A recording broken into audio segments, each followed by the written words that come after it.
Welcome back to the Single Barrel Sports Podcast. This is episode 6. The bourbon is smelling good. I bet it's going to be tasting good. And the sports have been phenomenal. My name's Scott. My name's Deeb. And we are SBS Podcast. Let's hit the intro.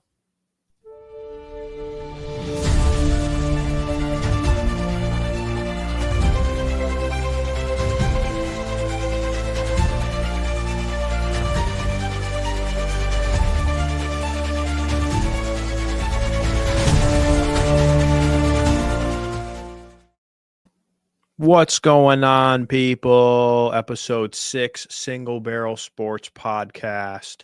We're back at it. What's going on? This is the podcast for those of you who haven't heard, or those of you who are returning. Thank you. For the average sports fans, we're two average sports fans who love to sip on bourbon, talk about sports, catch up on life, give you some hot takes and some more. Scott, what's going on, man? Kicking off episode 6. How's it going this week? Man, it's going better than last week. If you recall, I was sick. We had some illness going around the house. I'm still a little nasal. You might hear some of that, but life is looking up. So we're feeling a lot better. Yeah. And, I had a good excuse to be on the couch and watch lots of football this weekend. So not bad. What's going on with you? Well, I'm glad you're feeling better, and hopefully other family members are also feeling better. But yeah, I agree. Sickness, just leads to watching football, watching sports on Saturday and Sunday, and maybe even Friday, depending on what's on. But I'm doing pretty good, man. I not gonna lie, had a long day today, as I had mentioned to you. So I've been up pretty early. I've actually been on a little new adventure here with life. So I've actually been helping with doing some volunteer coaching for the local high school football team. So getting my feet wet, getting to know what that life is all about. So I'm not like naturally, I'm not like a trained coach or anything like that, but played football, love sports, obviously. So I've been getting up at like 5 a.m. Here and there through the past couple of weeks, actually. And they've been doing some preseason morning lifts. So I'm out there just kind of helping out, working on form and stuff like that. So that's kind of kept me a little more engaged and, learning. And then, other than that, nothing too crazy, man. Again, same sort of thing. I think we're getting a ton of snow here in Michigan. So it's been snowing like a little bit each day, not a ton at once, but that's also kept me, watching sports, and also gives me an excuse to, just chill and watch some football. Yeah. I was wondering how the snow was up there, and this is kind of crazy. I think it happens once every year or two, but we actually got a little bit of snow here. Yeah. I think it was Friday night. I can't recall, but it was like an inch and a half. It wasn't crazy. For us, I lived in Michigan with you for many years. It was nothing at all. But it's wild because, like schools here, the universities here, like if there's a threat of snow, they don't have the infrastructure to handle it. So if there's a threat of it, they start shutting stuff down. So it was very quiet around here for a day and a half or so. And, like I said, we take advantage of that when we can, but it's never quiet in my house because we got a little boy. And so while I haven't been doing any coaching and very little exercise in general, we're working on walking with him. And that's been really fun. He's honestly, dude, he's not even 9 months old yet. And he can already stand up on his own. He's very close to like actually walking. He's taken a few steps here and there. Well, sounds like we're maybe going to have a new co-host soon. He'll be taking over the podcast. He'll be throwing footballs around. So it's exciting to hear that. And, I'm excited to see his progress and from walking to running to throwing the ball. Yeah, we're right. We're trying to figure out if he's a lefty or a righty right now. He uses his left hand a lot. But then today I saw him like attempting to throw something and he was using his right hand. So we'll see. If he's a lefty, it's going to be harder for me to teach him how to play quarterback, but I'll just have to stand in front of a mirror or something. Hey, I mean, Michael Vick, left-handed. There's plenty of Michael Penix, left-handed. There's plenty of people out there who are left-handed than our quarterbacks. Yeah, it's honestly it's a tough thing to defend against when you're not used to it as a defense too. So, yeah, cool. That's where we're at, man. Yeah, yeah. Well, good to hear that. I think at the beginning here we kind of like to just do a little bit of a promotion before we get into the actual sports and recap. So, friendly reminder, we really appreciate everybody out there who has come along the journey with us and continues to tune in. And, if you're somebody that's listening weekly, we do take a look at those stats, and we're really, trying to kind of not overanalyze, but we really like to see that. So, for those of you out there who are listening, who are following along, commenting, etc., if you haven't already, if you could, please either click that subscribe button if you're watching on YouTube or even on Spotify, or, shoot us a follow on one of our social media platforms, which we have many, and there's one easy spot to find them. Scott, do you want to tell them about our platforms and where they can find us? I sure will. Yeah, we are on X or Twitter. Not many people call it X. We're on Instagram, TikTok for now. There is some controversy where that might be banned before our next episode drops. Hopefully not. But if it does, we have made a Lemonade account and we haven't used it yet. We're kind of preemptively just testing the waters there. Yeah. And then we're on YouTube and Spotify. YouTube and Spotify have our full episodes. We also post some short form content on YouTube as well. And if you forget about all of that, because it's a lot to keep in track of, we do have a website, singlebarrelsports.com, that will have links to everything. So it's just a one click to whatever social media platform and you choose to follow on. And one other thing I'd like to mention is every week that we do these episodes, we clip up parts of them that we think might be worthy of some commentary or some engagement from those who are listening. And so if you listen to the full episode and you've got some thoughts or opinions about some of the things we talk about, please go to those socials, because there's going to be something there for you to engage with, to become a part of the conversation. And we really do appreciate that as well. Yeah, that's the fun part. We'd like to see people commenting, arguing, sharing their opinions, telling us we're wrong, telling us they agree with us, whatever your opinion is. That's kind of what this is all about, right? So let's get into some sports. You ready to do some weekly recapping? Yeah, let's dive right in. All right, so we're going to start with our first segment that we usually start with, which is the weekly recap, which pretty much we just talk about the most, I think, high level and popular things that are going on in sports. So we talk about this from week to week, and we have mentioned, I think last week, that we're not just a football podcast. So we promise we are, and we will. You'll see some of it in here. We do inject other sports in, but the big things that continue to be the top of mind is things like NFL playoffs and college football playoffs right now. So we're going to start with the NFL wild card recap, because we had some really, I think, good games that happened. Some of them maybe better than others, but I don't know. Some of them were more lopsided. There was maybe only a couple out there that were close, but I don't know. What did you think before we get into the games in depth? What did you think just overall based on all the matchups you saw? I was thankful for the Commanders and the Buccaneers for giving us a competitive game. Yeah. We didn't have many of those. And one thing I will say, I did see something that I thought was pretty hilarious on social media. There's been a lot of debate, as you know, about college football and their playoff format because of all the blowouts that happened in the first round. Yeah. One of my favorite things that I saw this week was, there's been a blowout in like every game in the wild card weekend. Maybe we should change the whole format of the playoffs. I thought that was kind of funny. It's like, you know what? They got a point. Sometimes that is just the way that the cookie crumbles. And in college, we've only seen one iteration of this. So maybe it's too soon to discount it. But I will say, in the NFL overall, it was a fun weekend of football, but there were not many games that seemed within reach of, it seemed like kind of lopsided for pretty much all but one of these football games.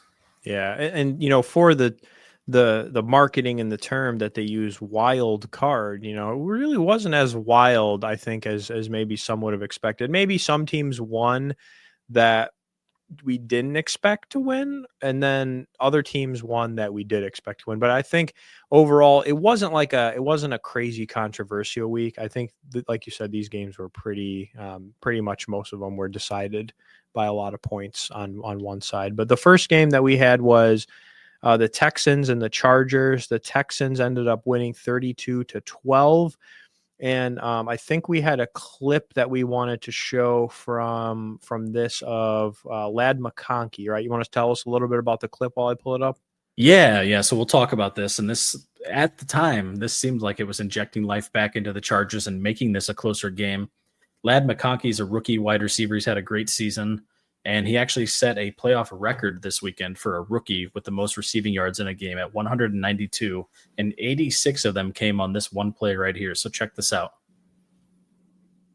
Yeah, and they're pretty deep. Wow. That's crazy how far that guy was playing up on that play. It's also crazy that he was double covered. Well, loosely double covered, and both guys missed the tackle. Like, look at that image right there. they both look like they're jumping for the ball, even though, yeah, that guy's nowhere near the football. Then he's the one who actually blew this assignment that allowed the touchdown. But there's no deep safety over the top, right? Yeah. Like, he was the deep safety over the top, and he jumped up to try and catch a ball that should not have been catchable for him. I don't know, but Ladd took that to the house. And oddly enough, even this guy right here, I don't know who this is based on the blurriness, but like if this guy would have cut right here, that guy has a wide open field based on where this guy was. I mean, I don't know, maybe he moved up when he saw the ball coming, but like right here, it's like, oh my gosh, like the whole middle of the field's wide open. And one more thing to point out about this play, if you look in the bottom right, it was 3rd down and 26. So like everyone should just be playing back. There's no way that you should give up a first down. And you definitely shouldn't give up an 86-yard touchdown. So big play for Ladd. He brought his team back into striking range, but then the Texans took it from there and really just kind of controlled. That was their only spark of life the whole game. The Texans kind of dominated this game. Yeah. One more thing about Herbert. He had 3 interceptions all season, which is a ridiculous stat. And I believe he had 4 interceptions in this game. So he had more interceptions in this playoff game than he had all season long. Yeah. Which is unlike him, really. I mean, I've watched him in college. I watched him in the pros. He's not a guy that usually throws interceptions. So either he didn't play well or the Texans really played great defense, or a combo of both, because man, like 4 interceptions in one game, only if you're Jared Goff do you win that game, right? You know what? You're not wrong about that. But yeah, so that was actually, you chose the Texans. I was high on the Chargers, man. I thought they were kind of a sleeper team, and I was humbled. I was humbled by that performance. Well, I could have saw it going either way, but Texans, they kind of show up sometimes, and I've seen that in the playoffs. Next game was Ravens-Steelers. Ravens won 28-14 in a pretty easy, convincing win. In this one, I will just say, and you can share some of the statistics that I think you had on here, but man, watching that game, I know that the score wasn't like 50-0 or something, but the Ravens looked unreal. Like when I watched them in their offense and in their defense, I was like, they are manhandling the Steelers. Like Lamar was doing whatever he wanted. Every time he had the ball, you didn't know, like there was that one play where they were in the red zone and he dropped back and like made a couple guys miss and then just like tossed it to some guy in the end zone. And I was like, this is literally unreal. It's like when you're playing Madden, like in, back in the day when you had like Vic, and it was like, it just literally looked like it was fake. So I don't know if the Ravens keep up how that they manhandled. I don't know if it was just a matchup, but they look really good. And I'm feeling good about my Super Bowl pick right now. Well, it's a division rivalry, and the Ravens had their freaking number, man. They realized really quickly, I think, that they were just going to run the football down their throat. Mm-hmm. And, I read about this, that they needed some running back help to help Lamar in the playoffs. They wanted a running back that could help him get over the playoff hump.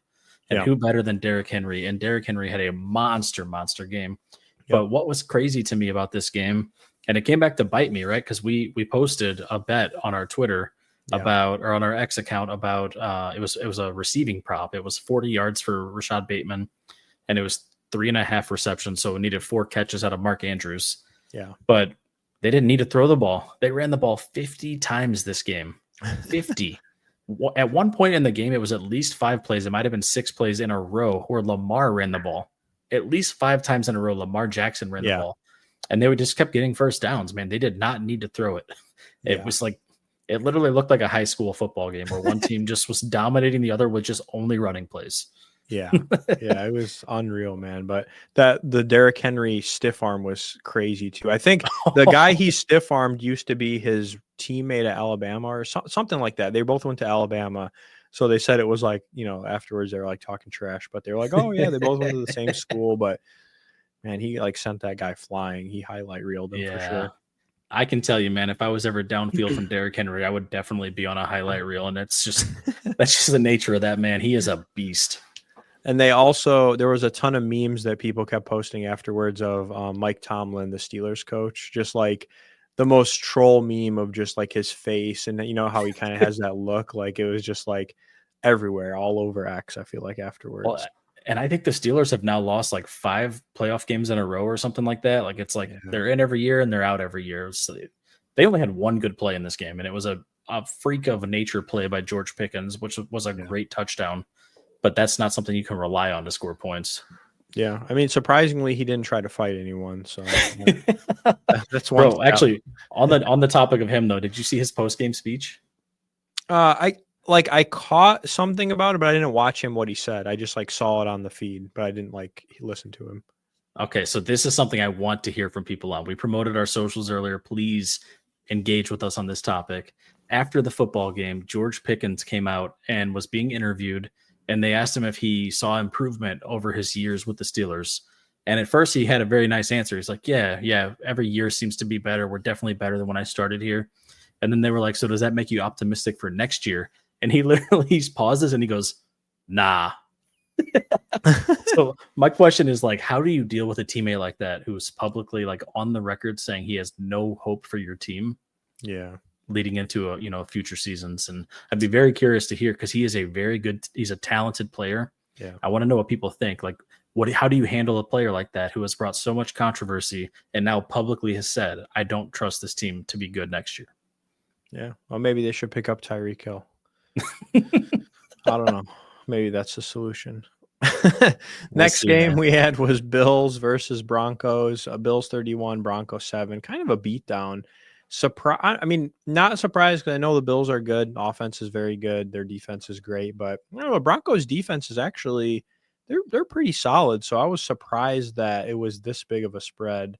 But the Broncos actually scored first, and I remember I think I might have texted you early on saying, are you sure you're confident with your Super Bowl pick? And then pretty much it was just lopsided. So what were your thoughts on that one? Yeah, it's the Broncos. They're a great team, and I don't want to discredit them with my words. So let me first acknowledge that they're a great football team with a very promising future. The Bills are a juggernaut. Yeah. The Broncos are a team that sprinkles offense in occasionally throughout their game, but they primarily rely on their defense to shut teams down, and you're just not going to be able to shut the Bills down. The Bills are an offensive juggernaut, which is crazy to think about because they've lost some of their offensive weapons coming into the season. But Josh Allen's playing the best football he's ever played, and that team is rallying, and everyone is stepping up at the right time. So the Broncos cannot win this game with only 7 points, and this kind of did go how I expected it to go, if I'm being fully honest. Yeah, I mean, don't get me wrong. I know the Bills were favored, but I just figured the Broncos would make it a little closer, just mainly because of their defense. It goes back to that argument, man. Like, do you think the Bengals would have done better in this game? I don't know. I don't know. I mean, their offense maybe puts up more points, but I don't know that they stopped the Bills. Yeah, would the Bills have hung up 50 on the Bengals? It's hard to say. Yeah, I don't know. Maybe. I guess we'll never know. Yeah. Next game we had was Eagles 22, Packers 10. Not again, kind of a spread, but nothing too crazy. In this one, I think you had some interesting stats in here about Dallas Goedert caught a pivotal touchdown pass, and then Barkley had that slide, which I saw was controversial, especially for people who were betting at the when he slid at what could have been a touchdown. Saquon Barkley is a very popular anytime touchdown scoring bet every single week. And I can promise you there's a lot of people who bet that on him this week who were very pissed off whenever it looked like a guaranteed touchdown and you saw him just hit the dirt. Yeah. He made a smart football play, because after that they just needed one more kneel down and the game was over. And I don't know if you saw after the game, but he was like, yeah, well, what if I pull a hammy while I'm running down the sideline? Or what if one of my teammates coming to block for me pulls a hammy and then we're out next week? So yeah, he rationalized it. It's already a 2-possession game. It's very unlikely anything bad could happen, and you have just one more snap to win after that. But there's definitely some pissed off people I would bet, especially people who are betting on that football game. Well, he could have also just had some ghost better bet that he wouldn't score. And then he was Well, like, "Oh, I'll just slide here." yeah. Who knows? But another thing that happened in this game that has been memeing all over the internet is AJ Brown only had one catch this game. Yep. Yeah, but one of the highlights of the game actually for AJ Brown was him reading a book on the sideline in between drives, and I thought that was really funny. But I heard that overnight that book became a bestseller. Like, what book was it? Do you know? I couldn't read it on the screen, but I think it was something like inspirational or motivational. Like it was like an empowering book. It wasn't like a fiction book or anything like that. Oh, okay. I was like, is he reading like some children's book or something? I don't know if maybe he had like a quote that like really made him like empowered or something, or maybe this whole thing was just some weird media thing to get some attention. But yeah, that book it blew up though. Like that book is a bestseller now. That's hilarious. That's so random. But yeah, I mean, they took care of business. I picked the Packers. I don't know why. I think sometimes like I was just trying for some of the upsets here and there. I like to sprinkle in the upsets, just to kind of change it up. The Packers were not helped this game. They had so many injuries, dude. It felt like every few plays somebody was going down. So yeah, it was a 2-possession game. It could have been 3 if Saquon scored, but it also could have been less if they had all their players healthy. So it's just a rough week for them, and it's tough to see so many people go down in the playoffs because they're going to be now rehabbing over the offseason instead of prepping for next season. So that's a tough beat for them. Well, and Jordan Love, like he just kept throwing like sky balls up. I was like, "What are you doing?" It's just like it's like I was playing like college football 25, the video game where they just throw it up and they pick it off every time. I was like, "What is he doing?" I know you're desperate, but like, come on. I don't know. Yeah, it was interesting. It was tough to watch. I felt bad for the Packers because they're a better team than what they looked like this weekend, and they just had a lot of bad breaks. Yeah. Next one we had was Commanders and Buccaneers, which was the best game, I would say, so far that we had of the wild card. So Commanders won by 3 by was like a game-winning field goal at the end. With a doink. Did you see it? Yeah. I saw a lot of memes about it too. And the kicker, people kept showing videos of him. He was like combing his hair. I don't know if he was like nervous. I'm sure he was nervous, but he just kept like combing his hair like 1,000 times with his hand before he went to do the kick. And I was like, what is happening? I think that was just one of those weird football things. There's superstitions and there's like little ticks that people have. And it just got caught on camera. But hey, I mean, he made the kick. So kudos to him. And, it was a little bizarre, but you do what you got to do. It's like people who don't wash their pants on game day, Yeah. Well, and I think this was an interesting one, though, because this is their first playoff win since like 2006 or something, right? Yeah, it's been a very long time. And, it's really cool to see Jaden Daniels. He's a rookie. It's cool to see him come in here, and he's had a great season. There's been a lot of debate about him on our TikTok, and we'll talk about that later. But he's had a really good season. He's been consistent, and it's really cool to see him lead his team to a pretty strong win, against a good team in the Buccaneers. Yep. And then the last game, which was the game of the week that we had, was Rams-Vikings. Rams won convincingly 27-9. The Rams defense kind of whooped the Vikings' ass. They whooped Sam Darnold's ass, right? 9 sacks or something like that. Yep, which was tied an NFL record for the playoffs. 9 sacks. I mean, just beating the hell out of him all night long. And there was I think a video we wanted to show about Stafford, right? A very controversial play happened where the Vikings recovered a fumble from the Rams, and I think this was even a scoop and score, and this was ruled actually an incomplete pass. So check this out. I want to get your thoughts on this play. Oh, I remember this one. So they ruled that a pass. You see the second angle, it looks more like who's he passing it to? Was there someone next to him though? I think if you're being tackled, it doesn't have to be an accurate throw, and I think so. Yeah. This now you see it. Now we can debate it because there's no you can't have grounding in that scenario because you're not throwing it to anyone. If you're being tackled, the rules are different. So okay. So now I saw a comment on Twitter about this, and I want to get your thoughts. But the comment basically said, well, if that is all you have to do to avoid a sack, we're going to see that 5 to 10 times a game now. Anytime someone's about to get sacked, they're just going to flick their wrist and throw the football. It seems like a gimmick. It seems like the Rams got away with something there that was in the fine print in the rule book. I think they probably would have won the game anyway, considering how the rest of the game went. But that was a pretty big swing there that could have been 7 for the Vikings. So, yeah, just a weird play. Yeah. And then later on in the game, Sam Darnold had his own fumble that was Scoop and scored on. So, yeah, definitely a rough week for the quarterbacks holding onto the football. But yeah, Matt Stafford threw that about an inch forward, and apparently they ruled it as an incomplete pass because of that. Well, I'd be curious to hear what people's thoughts are on that. Do you think that was actually a incomplete pass or a fumble? I mean, for me, I feel like that's a fumble. That's not. I understand that there's technicalities in the rule, but man, like, I don't know. I've seen so many weird plays that happen with quarterbacks that are fumbles that just kind of looks like a cop out for like not getting a fumble somehow. Yeah, or the biggest cop out of all time to avoid a sack. I mean, he literally just flicked his fingers, and that's all he did. It wasn't. There was no throwing motion. It was just that. Like that's all it was. Yep. Yeah, I don't know, but I'd be interested to hear what people think. Was the Stafford play a fumble or was it an incomplete pass? So then we also had outside of the playoffs, this is related to the playoffs, but we had a community call out question here.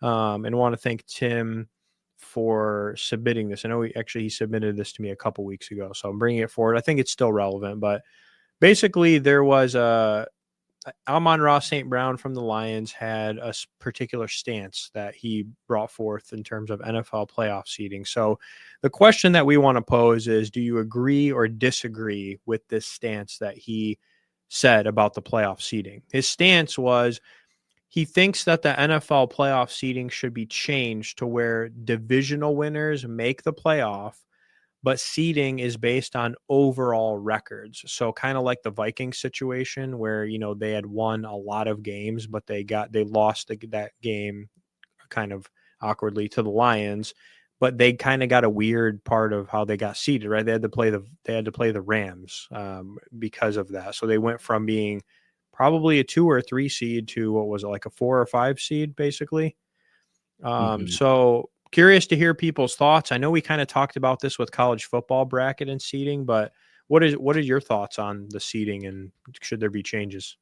Well, so you've heard my thoughts about the college football brackets and how we can change some of that. And I think my thoughts on that are still the same. There are many conferences. Some are more competitive or some are less competitive than others. Yeah. And so I think if you guarantee spots in college football, that's okay. But I think rankings should be how you seed the teams in the playoffs.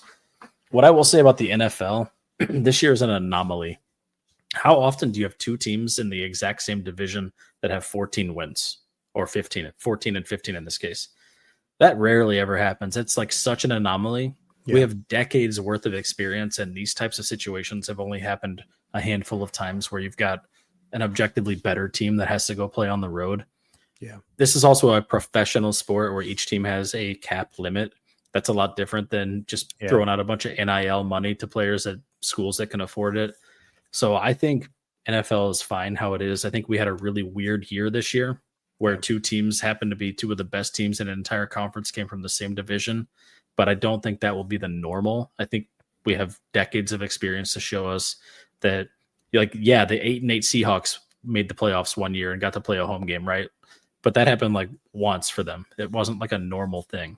Yeah. Sometimes the shit just falls where it falls and you got to deal with it. And that's my opinion on this. I don't think this is a recurring issue. So I don't think we need to advocate for change. Yeah. I mean, I could definitely see a scenario where if you're looking to align college football and the NFL in a way that makes it so that when you're in college football, you have similar expectations when you get to the NFL. So if they're going to realign college football, do it, according to rankings, etc., and they want to align it with NFL playoff, I could see a scenario where this would possibly make sense because then now you're having consistency, when you go from college to the NFL. But, to your point, it's a little bit different of a scenario because college football, we don't have a lot of experience. We don't have a lot of years to look at to figure out, is this a continual problem? I do think the college football playoff, though, it actually logically makes more sense because, like you said, there are way more teams. There are many more conferences. There are many more potential outcomes of a bracket, where in the NFL, you're dealing with less overall teams, less overall, I would say, scenarios, of how this could get messed up. So I think it's okay for now. But I do think if they're going to talk about alignment at some point, that would probably be my trigger to say maybe look at both and figure out if it makes sense to do both. Yeah, and I think when it comes down to it, it's the money thing for me, right? So yeah. If you want to align these things and you want it to be how the college playoffs were this year, you want that to be the model, then we need to set aside like a certain amount of NIL dollars that can go to each team in each conference. Yep. So they all have the same, opportunity to attract the top athletes. Yeah. That's not how college football works. So that's why I think that should be different. We have a salary cap in the professional league. So it's apples and oranges in my opinion. Nope. No, that's fair. That's a fair point. There was another community call out on the NFL, which we're not going to talk too in depth. I think we're going to go more in depth next week after doing a little more research. But I have to give a shout out to Eli. He brought up the head coach carousel that's happening. So lots of, people who are interviewing for various teams. Lots of things are happening right now with, some teams that are in the playoffs, a lot of teams that are obviously not in the playoffs. But the one we're going to focus on for today, we'll talk more about it next week as one of our topics. The one we're going to focus on today is what happened with the Cowboys. So the Cowboys, before we get to that, I want to mention, though, that Mike Vrabel was officially named the Patriots head coach, right? That's official news now? That is official, it's a shot to Jared Mayo because he was basically, they said that they made it sound like they were going to ride with him until he lost that game. Yeah. And whenever he lost that game, when he won that game, that ruined their first overall pick. Yeah. That's all of a sudden when they were like, actually we're going to fire you, which is like a crazy thing for a head coach. Like, I get fired because I won, Yep. So that's official news that we will share. But the Cowboys situation is interesting because basically Mike McCarthy got the boot. It was an awkward scenario, though, where Jerry Jones, he withheld a little bit because he knew that other people were interviewing. So McCarthy may have potentially missed out on some, interviews and stuff like that. I guess, number one, what are your thoughts on that, the McCarthy situation? And then number two, we got to bring up the other thing that now there's a discussion that they're potentially talking to Deion Sanders and seeing if he might be, a potential candidate for the coach. And people are, doing all these theories about, are they going to draft Shador? And then is there going to be like a Colorado takeover in, Dallas, all this stuff. So I want to hear your thoughts on both of those. I think this was a screw job for McCarthy. I think that he was led to believe he was going to keep his position as their head coach. Yeah. I think Jerry Jones backed him up until the point that he didn't. And I think one of the things that blows my mind is like, the Bears wanted to interview McCarthy for their head coaching job, and Jerry Jones denied them that opportunity to do that. And I think it was like 4 days later, it was just a few days later, that he then turned around and fired McCarthy. So it's like, you're not letting other teams talk to him, but then you're going to fire him anyway. Like, what are you doing? What a freaking mess. Yeah. And so, I feel for McCarthy. I really do. I'm curious, what are your thoughts on that? I mean, it's kind of crazy. Yeah, I mean, I do think I want to hear from people, if there's Cowboy fans or others out there. What are your thoughts on what's happening right now with McCarthy? So let us know that whole scenario.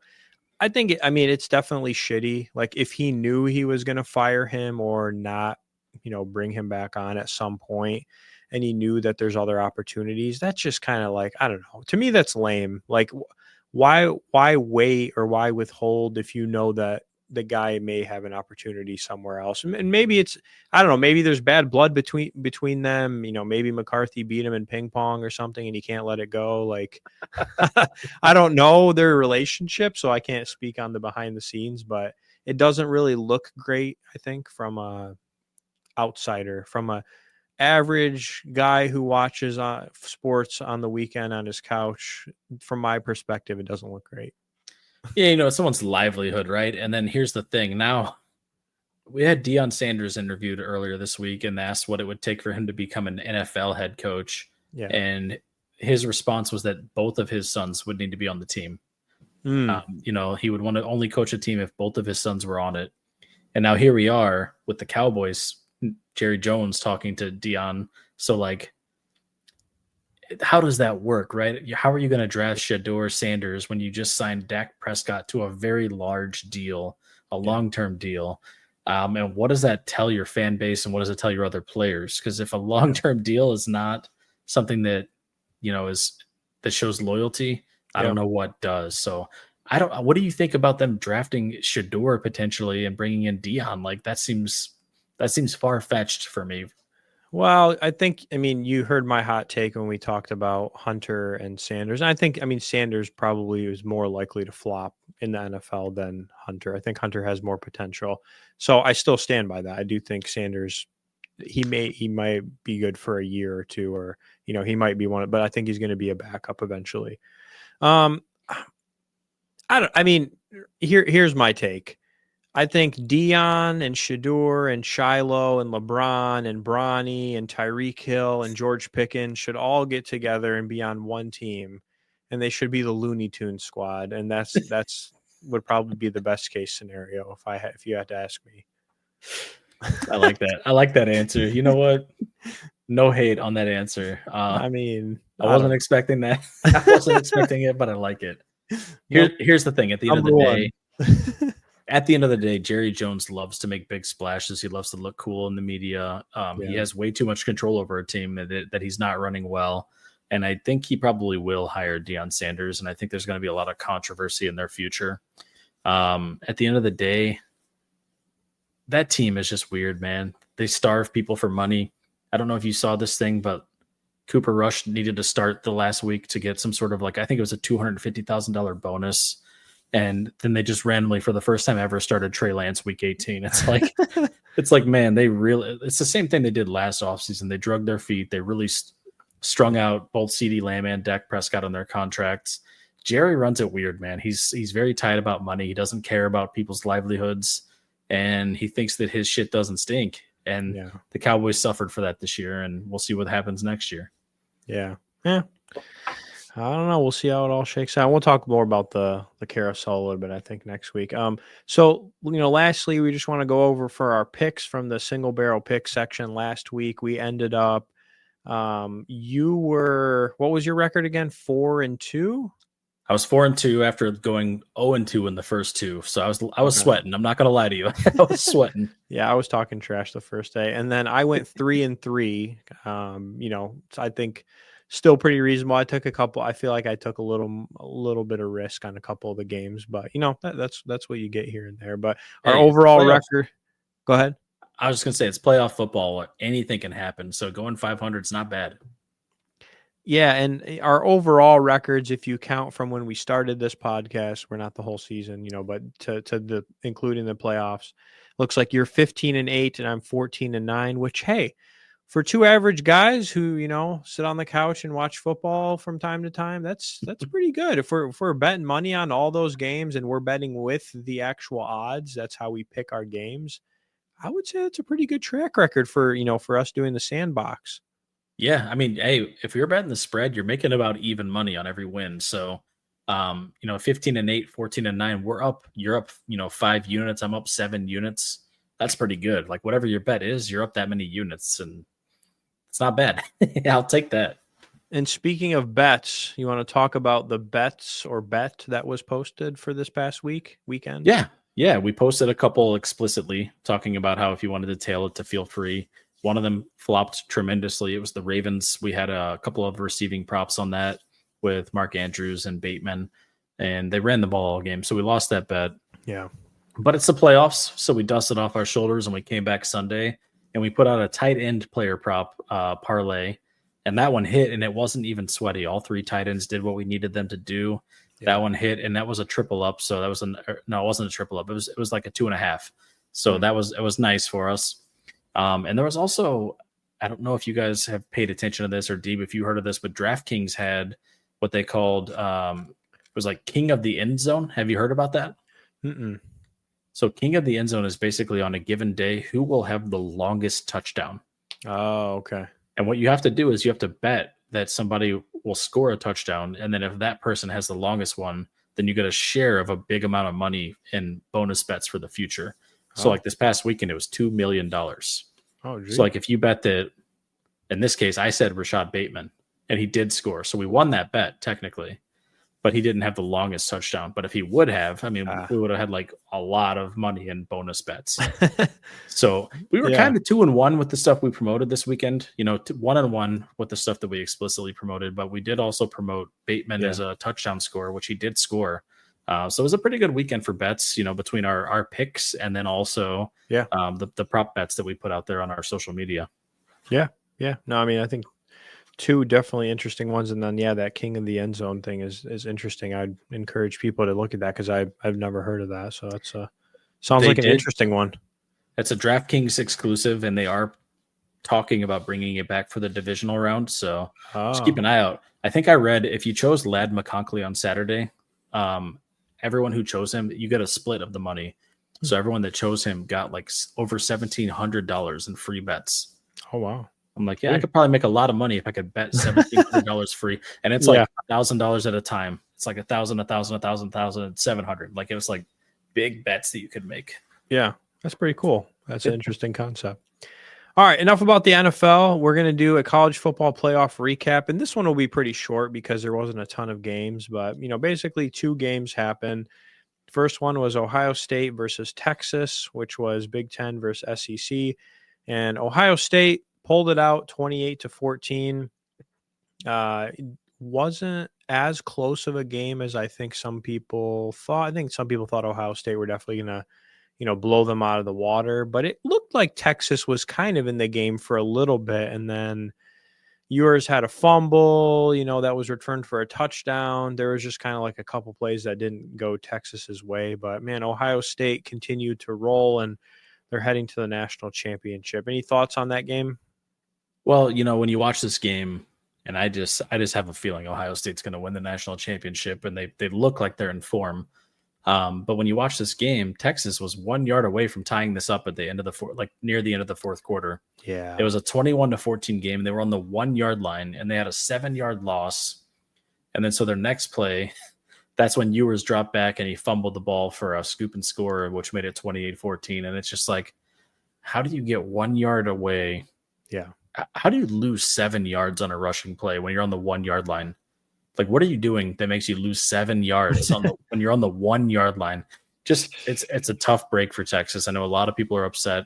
A lot of people wanted Arch Manning to come in that play because they've been doing a lot of option plays with him where he can also run. Yep. That didn't happen. Maybe it should have, but it's his team next year. They've already said Ewers, whether he stays or goes, Manning's their guy. So we'll see. Texas is a good team. We'll see what they do next year, but I will say it, and it hurts me to say it, but congratulations to Ohio State because they look really, really good right now. And there's a lot of people in my personal bubble that are fans, even though I'm not. So congratulations to you guys. It pains me to say it.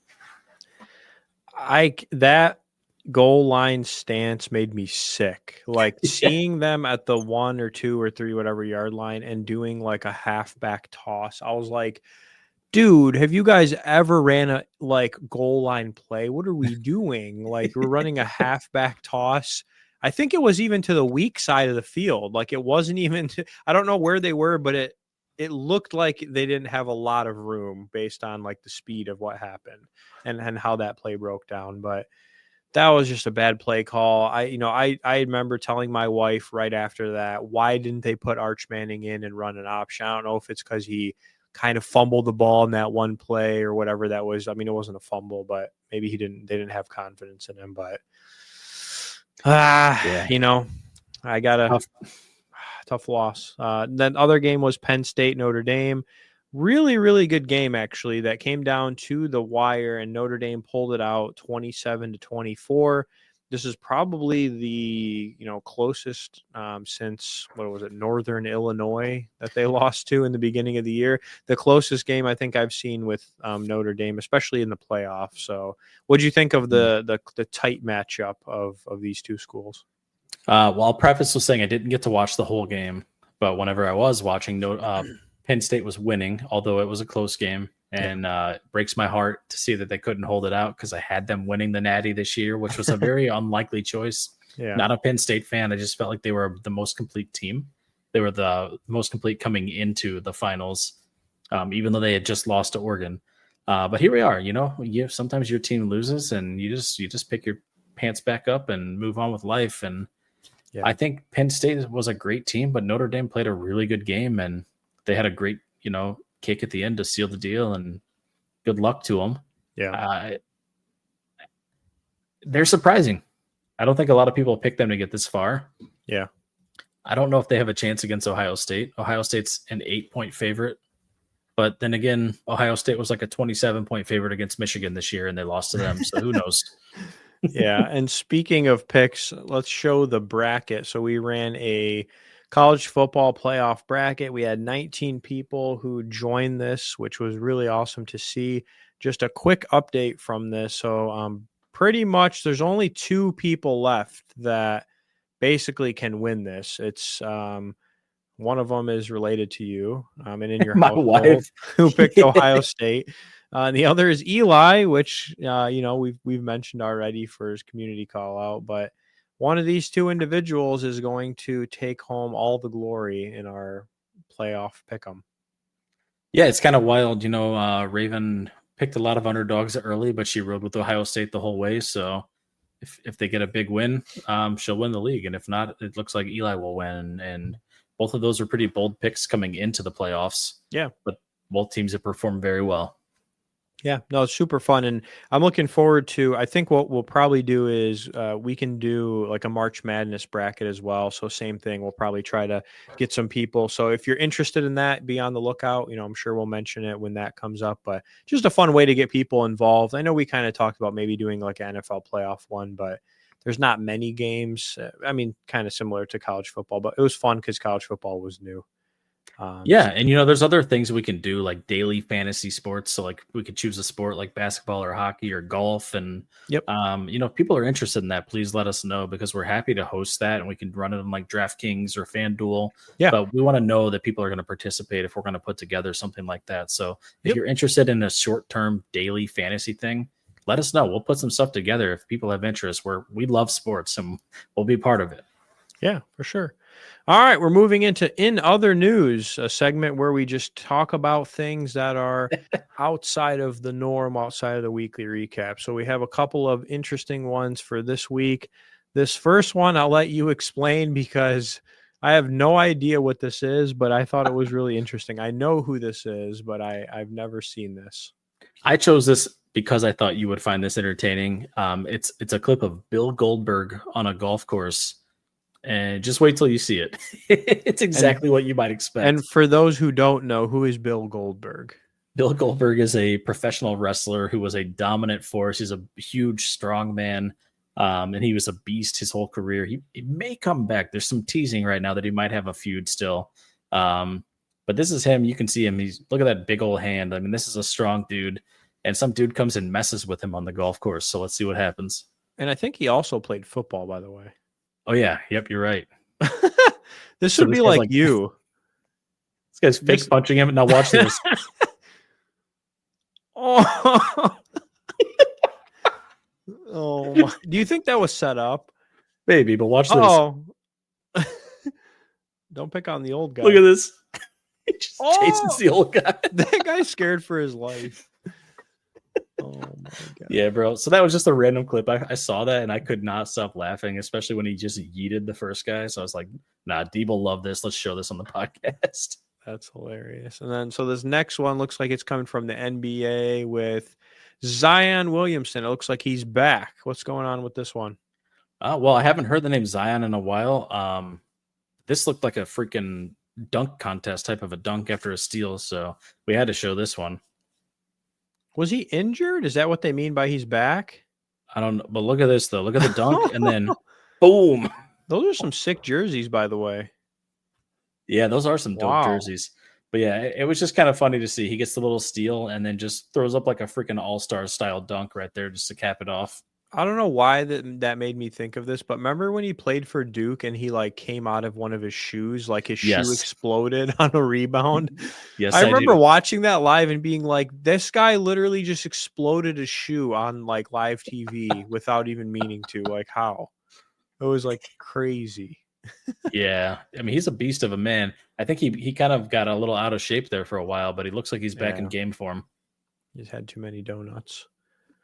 So this next one is from the TGL, which is the new like indoor arena golf league, which is actually on tonight, and we'll talk a little bit about it in another segment. But this is like a practice video, right, of Tiger Woods, and I think he's like hitting into the simulator. It's like a giant simulator.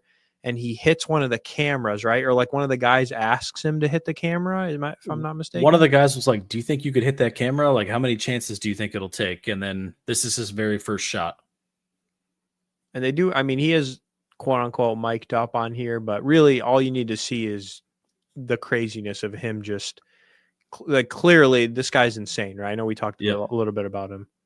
Boom, smokes it on his very first shot. Like, you know how hard that is? Like a small camera to hit that where he just hit that too.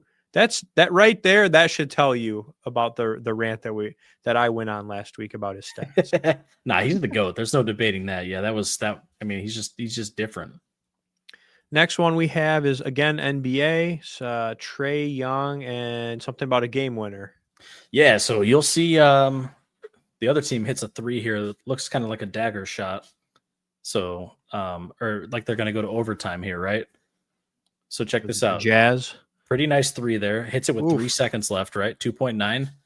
And Trae Young's like, nah, we ain't done yet. Watch this. Just pulls up at half court and boom. That was more than half court. Yeah. And he waved by. You see that?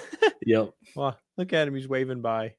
That's hilarious. Oh, my God. That's crazy. Yeah, just you'll love to see a buzzer beater, especially from that distance. That's always exciting. Oh, for sure. And then the last one we have is back to the NFL, but it's kind of like a crazy stat line of a comparison between the Vikings wide receiver Justin Jefferson and Jerry Rice. You want to talk about this one? Yeah, Jefferson through his first 5 years has put up freakish numbers. A lot of people say that he's the best receiver in the league right now. And as you look at the screen here, 1,400, 1,616, 1,809, 1,074, and then this year, 1,533. Those are his yards over 5 years. And what's crazy about that is basically if we repeat that pattern over the next 10 years, he would still, in 2035, fall short after 15 seasons of Jerry Rice's career yards and receiving record. He'd be 599 yards behind him, even if he continues to play at this exact same level and that same pattern of stats for another 10 years. Wow.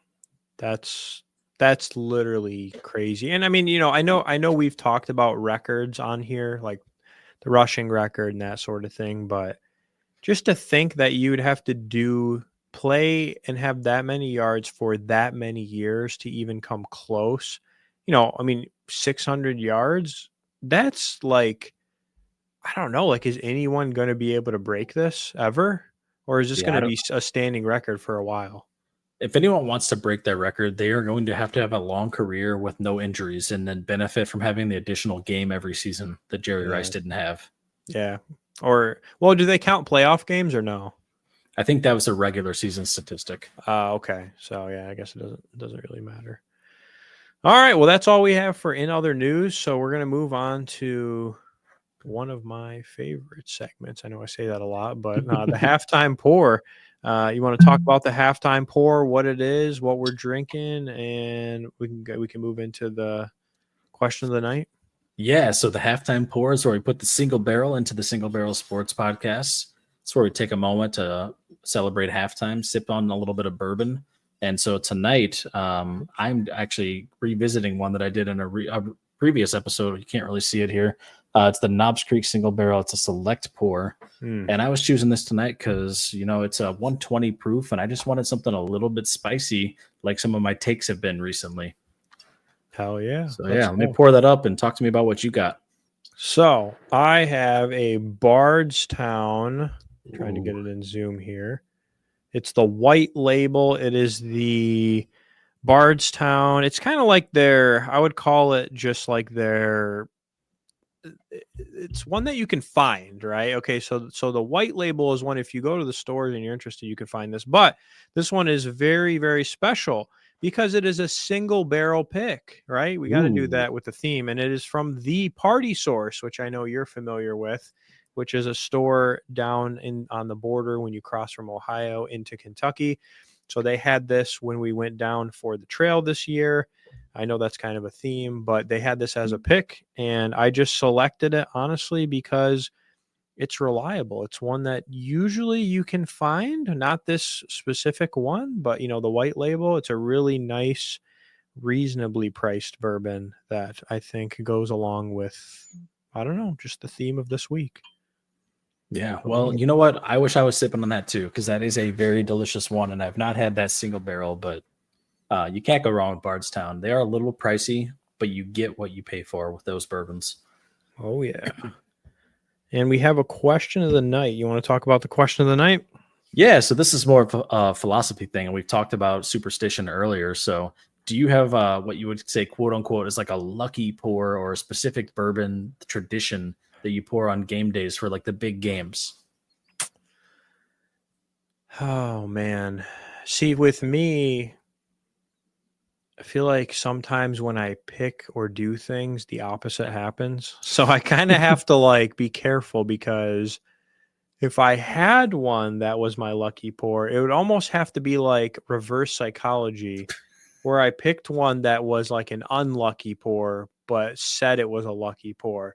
So for that reason, I'm going to say I technically don't have a lucky pour, but if I had to pick something, I would probably pick Eagle Rare, if that was going to be my lucky pour. Okay, nice. Yeah. I'm not going to lie to you.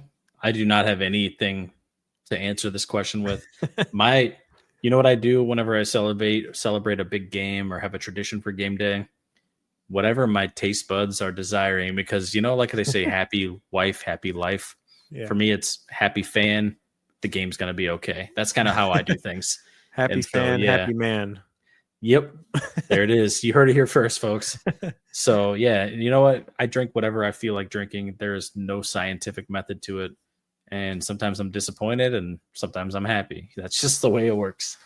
Oh, hell yeah. Here's to some honest answers. Cheers, my friend. Cheers.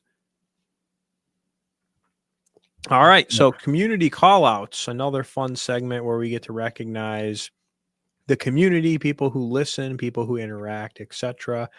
So I have one specific shout out for actually a very interesting statistic that Tim, I know we've mentioned your name a couple times, and I know you've been an avid listener according to our conversations, but he gave me this stat, and I just want to call him out for this because I thought this was really interesting. So this is all Michigan sports, but the Pistons, the Lions, the Red Wings, the Michigan State Spartans men's basketball team, the U of M men's basketball team, all of those right now are combined 31-1 in their last 32 games. Damn. I just thought that was crazy. I don't know if he found that somewhere or somehow he figured that out, but that is definitely a Tim type of statistic. That is a crazy statistic. Yeah. So I just want to give a shout out to Tim because I would have never have guessed that. And that's actually really crazy that Michigan sports in general are doing that well right now. That is crazy. Yeah. So what else? You want to give some shout outs for some other things that have happened this past week?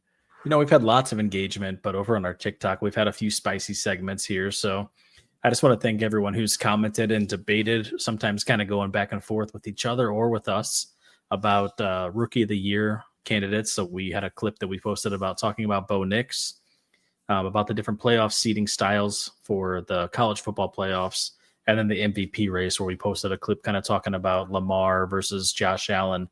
And we just really invite you guys to keep engaging with those types of posts because, like we've said many times, we do not consider ourselves to be experts or the end all of opinions.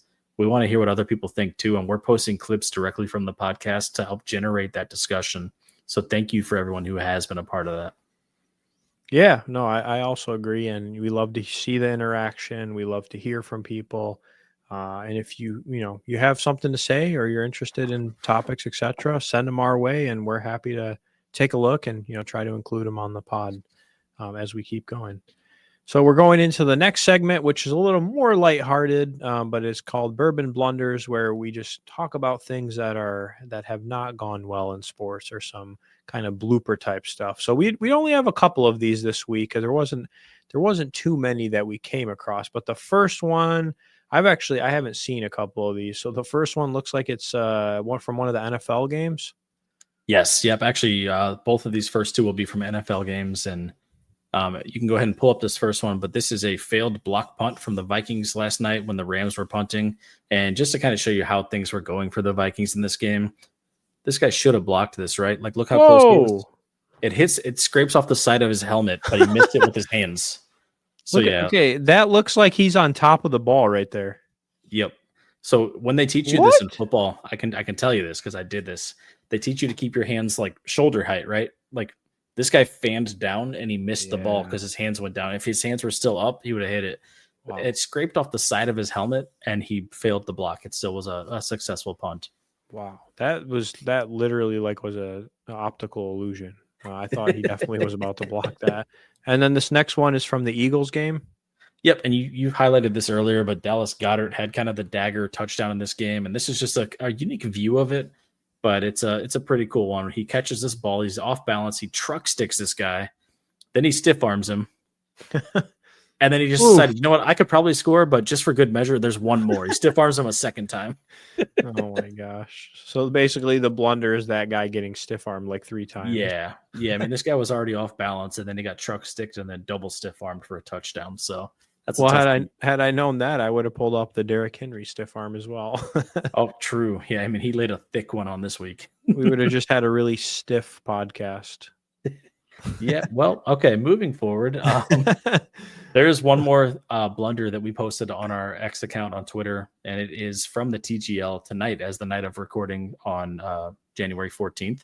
Yep. Tiger Woods had what should have been an electric walkout entrance to the TGL performance tonight.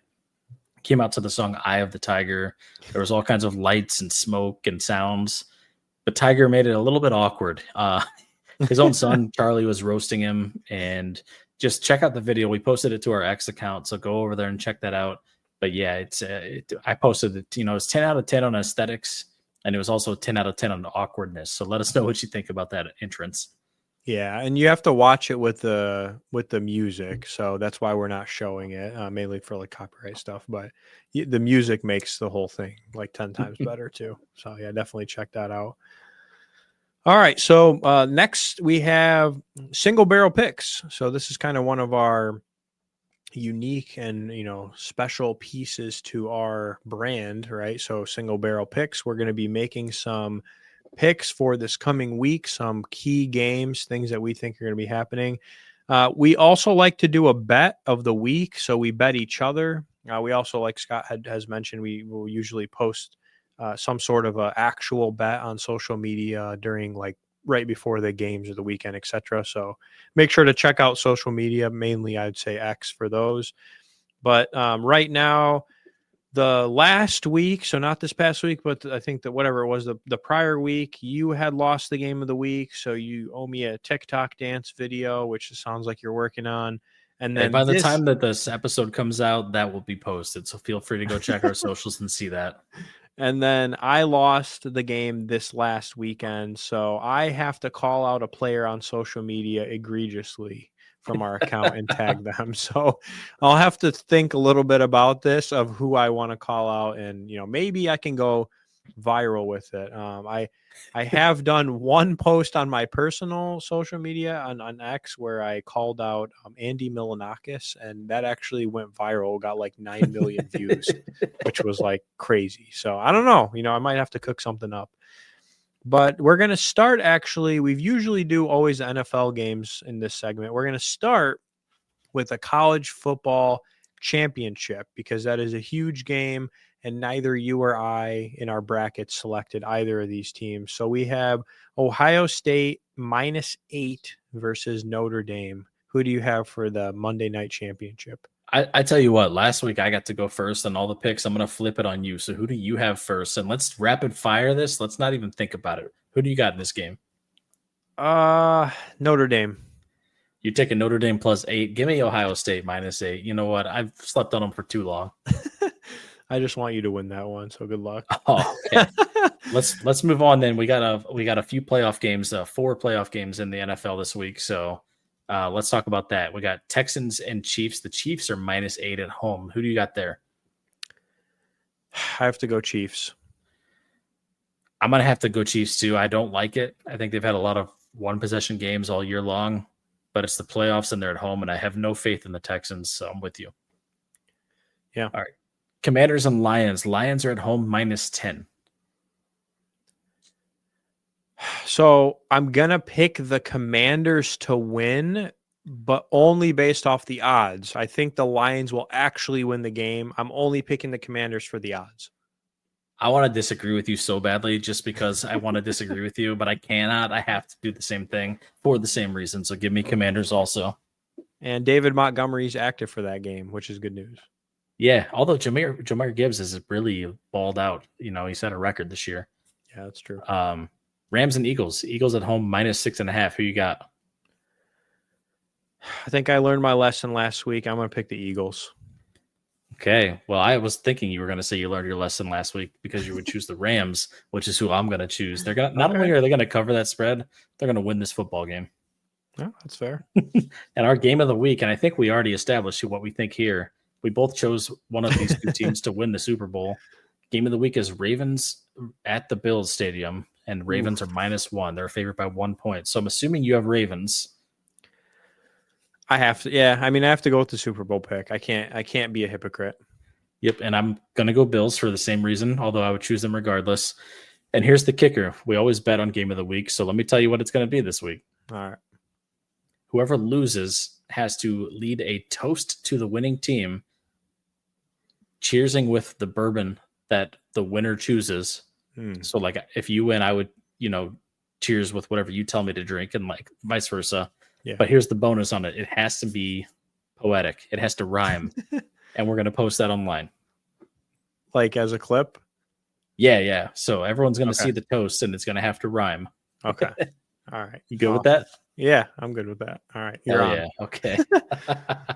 All right. Well, that's our single barrel picks. We're off to the 2-minute warning. So this is a quick segment where we ask each other back and forth some silly hypothetical questions to give you a little bit of entertainment, but really like to pose these and have a little fun at the end here. So you want me to start the first question?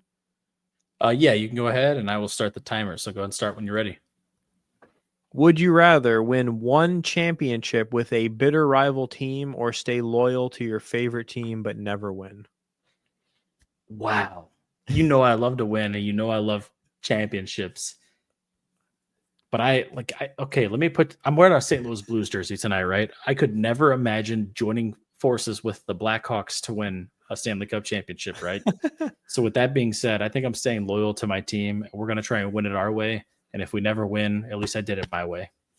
That's fair. For you, would you rather play through an injury and help your team win a championship, or sit out and let your team lose while you recover?